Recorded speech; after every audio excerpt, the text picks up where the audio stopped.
My name's Nora Doherty. About a year ago, I opened a mobile art gallery in a vintage trailer that I refurbished, remodeled, brought back to life. And it's called Work Shop Period. It has a temporary workspace in it, so it is a workshop and it's a place for artwork to be shown. And I guess it's important for me to really promote and make clear that artists are working, that it's actual work.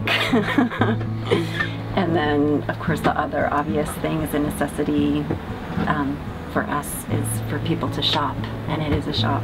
And I show my work, and then I show, I live on a property where there's about 5 dedicated artists, and so I show the work of my neighbors, and then I have other events and feature other artists throughout the year. Yeah, I'm interested in high quality craftsmanship and feel lucky to live in a place where there's a lot of that going on. Yeah, I want to offer it in a way where it feels connected to the world rather than separate.